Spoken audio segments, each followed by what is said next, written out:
Hi friends, ഇന്നത്തെ വീഡിയോയിൽ പറയുന്നത് നമ്മൾ വാഷിംഗ് മെഷീനൊക്കെ ദിവസങ്ങളോളം ഉപയോഗിക്കാതിരിക്കുക അല്ലെങ്കിൽ എവിടെ യാത്രയൊക്കെ പോകുന്ന സമയത്ത് പിന്നീട് വന്ന് ഓപ്പൺ ചെയ്ത് നോക്കുമ്പോൾ ഒരു ബാഡ് സ്മെൽ ഉണ്ടാവാറുണ്ട്.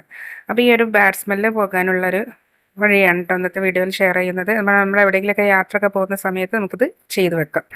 ഇതിനായി ഇതുപോലെ ഒരു കോട്ടൻ്റെ ഒരു തുണി എടുക്കാം. വൃത്തിയുള്ളൊരു തുണി എടുത്തതിന് ശേഷം അതിലേക്ക് കുറച്ച് കല്ലുപ്പാട്ടോ ഞാൻ ഇട്ട് കൊടുക്കുന്നത്.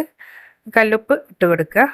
ഇപ്പോൾ കല്ലുപ്പിലേക്കാണ് നമ്മുടെ ഫ്ലേവേർഡ് വരുന്നത്. കല്ലുപ്പിലേക്ക് നിങ്ങൾക്ക് എന്ത് വേണമെങ്കിലും ഇട്ട് കൊടുത്താൽ ലോങ് ലാസ്റ്റിംഗ് ഫ്രാഗ്രൻസ് തന്നെ ആയിരിക്കും കേട്ടോ. കല്ലുപ്പിലേക്ക് നമുക്ക് വേണമെങ്കിൽ ഗ്രാമ്പു, അതുപോലെ തന്നെ നാരങ്ങയുടെ നീര്, കംഫർട്ടൊക്കെ ഒഴിച്ചു കൊടുക്കാം കേട്ടോ. നിങ്ങൾക്ക് ഇഷ്ടമുള്ളത് നിങ്ങൾക്ക് മാറി മാറി യൂസ് ചെയ്യാം. ഇപ്പോൾ ഇത്തവണ ഞാൻ ഒഴിച്ചു കൊടുക്കുന്നത് നമ്മുടെ ലിക്വിഡാണ് കേട്ടോ. വാഷിംഗ് ലിക്വിഡ് തന്നെയാണ്, നല്ല സ്മെല്ലുള്ളൊരു ലിക്വിഡാണ്. അപ്പോൾ അതുകൊണ്ട് ഞാൻ ഒഴിച്ചു കൊടുക്കുന്നുണ്ട്. ഇനി ഇത് നമുക്ക് നന്നായി 4 ഭാഗം മടക്കി ഒരു കിഴി പോലെയാക്കി കെട്ടിക്കൊടുക്കാം കേട്ടോ. അപ്പോൾ അത് കുറച്ച് കട്ടിയുള്ള തുണിയാണെങ്കിൽ കുറച്ച് നമുക്ക് കിട്ടും, അല്ലെങ്കിൽ അത് ഒലിച്ചു പോകും. അപ്പോൾ ഇതുപോലെ ഒരു വക്ക് കൊണ്ട് കെട്ടിയിട്ട് നന്നായി നമുക്കൊരു തുണി കിഴി പോലെ നമുക്ക് ആക്കിയെടുക്കാം. ഇതുപോലെ നമുക്ക് ആക്കിയെടുക്കാം കേട്ടോ. ഇനി ഇത് നമുക്ക് ഈ ഒരു ഇതാണ് നമ്മൾ വാഷിംഗ് മെഷീനിൽ ഇടാൻ വേണ്ടി പോകുന്നത്.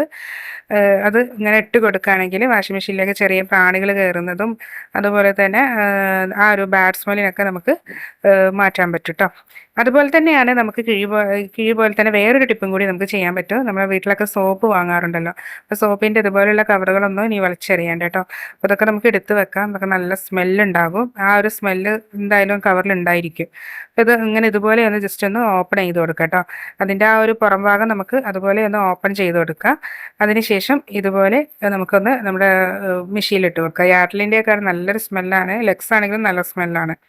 ഇതുപോലെ ഇട്ട് കൊടുക്കുകയാണെങ്കിൽ നമുക്ക് ആ ഒരു നല്ലൊരു സ്മെല്ല് നമുക്ക് കീപ്പ് ചെയ്യാൻ പറ്റും കേട്ടോ. പിന്നെ നേരത്തെ പറഞ്ഞ ആ ഒരു കിഴി അത് നമ്മുടെ മെഷീനിൽ മാത്രമല്ല കേട്ടോ. നമുക്ക് വേണമെങ്കിൽ നമ്മുടെ ബാത്റൂമിലൊക്കെ നമുക്ക് യൂസ് ചെയ്യാൻ പറ്റും. നമ്മുടെ ബാത്റൂമിൽ എവിടെയെങ്കിലും ജനാലക്ക് അരികിലൊക്കെ നമുക്ക് ഇതുപോലെ ഒന്ന് വെച്ച് കൊടുക്കുകയാണെങ്കിൽ ബാത്റൂം തുറക്കുമ്പോഴൊക്കെ അത്യാവശ്യം നല്ലൊരു സ്മെല്ലുണ്ടാകും. അതുപോലെ തന്നെ നമ്മുടെ വീട്ടിൽ റൂമിൽ അതുപോലെ തന്നെ ഡൈനിങ് ഹാളിലൊക്കെ നമുക്ക് ജനാലക്ക് അരികിലൊക്കെ വെച്ച് കൊടുക്കുകയാണെങ്കിൽ തന്നെ ഒരു സ്മെല്ലുണ്ടാകും. വേണമെങ്കിൽ അടിയിലൊക്കെ വെച്ച് കൊടുക്കുക. കുട്ടികളൊന്നും കാണാത്ത സ്ഥലത്തിലൊക്കെ നമുക്ക് ഇതുപോലെ വെച്ച് കൊടുക്കാവുന്നതാണ് കേട്ടോ. അപ്പോൾ തീർച്ചയായും ഇതൊന്ന് ട്രൈ ചെയ്ത് നോക്കുക. ഫീഡ്ബാക്ക് അറിയിക്കുക. ബൈ.